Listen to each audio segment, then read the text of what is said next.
Lankan ඉන් ඊශ්‍රෑල් YouTube නාලිකාවට නැවතත් ඔබව සාදරයෙන් පිළිගන්නවා. අද මම ඔබත් සමග ෂෙයා කරගන්නේ ලෝකවාසී ක්‍රිස්තු භක්තිකයන්ගේ අතිශය ගෞරවයට පාත්‍ර වූ ලොව පූජනීයම ස්ථානයක් ලෙස සැලකෙන ජෙරුසලමේ සුද්ධ වූ ස්ථානයේ වෙත තමයි අද මම ඔබව රැගෙන යන්නේ. මම මේ ස්ථානයට ගියා. ඉතින් මට සිතුණා මේ වෙලාවේදී ඔබටත් මේ පෙන්වා මෙහි ඇති කතාව කියන්න.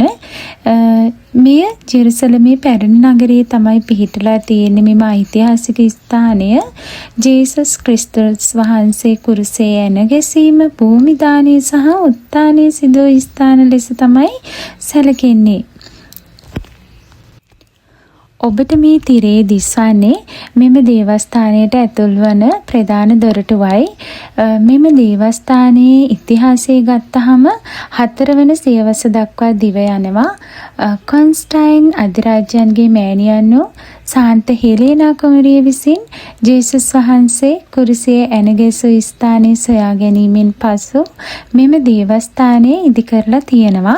ඒ වගේම සතවර්ෂ ගණනාවක් පුරා යුද්ධ, භූමිකම්පා සහ විනාශයන්ට මුහුණ දීලා අද අප මේ දකින්නේ කුරුස යුද්ධකරුවන්ගේ කාලයේ නැවත ගොඩනැගුණු ස්වරූපයක්.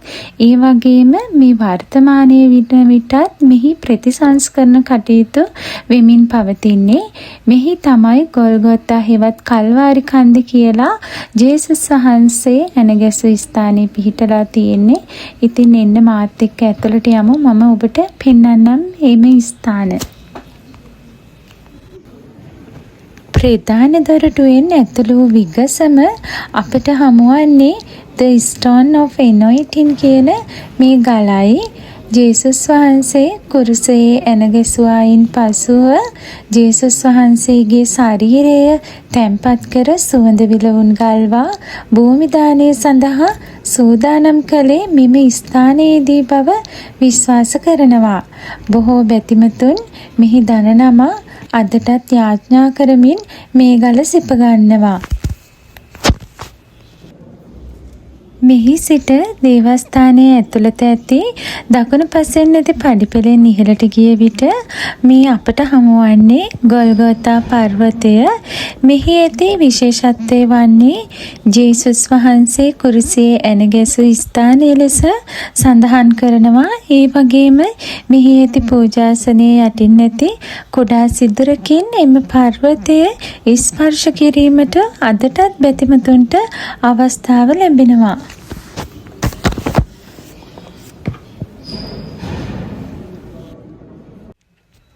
මේ තිරේ දිස්වන්නේ ජේසුස් වහන්සේ උත්ථානය වූ ස්ථානයයි.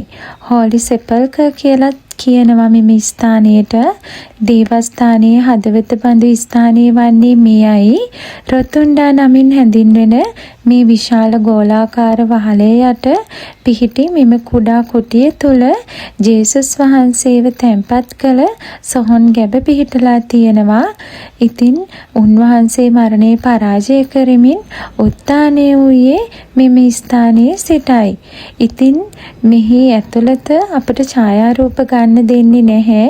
මෙහිදී එක එක්කෙනා තමයි ඇතුළට යවන්නේ. ඒක නිසා ඇතුළේ ෆොටෝ එකක් ගන්න බෑ. මේ විශාල ගෝලාකාරව පෙනෙන්නේ සොහොන් ගැබ.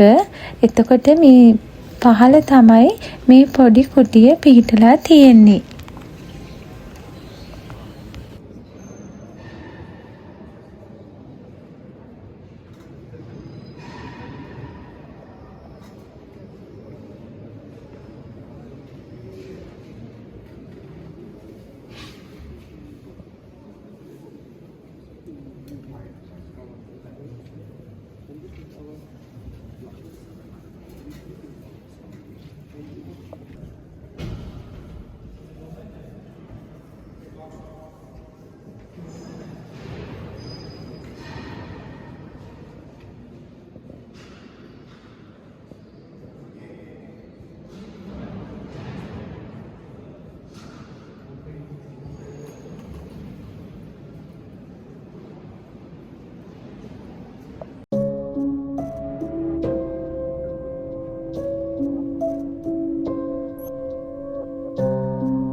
වීඩියෝ එක අවසන් වන තෙක් රැඳී සිටියාට මාත් සමග බොහොම ස්තුතියි.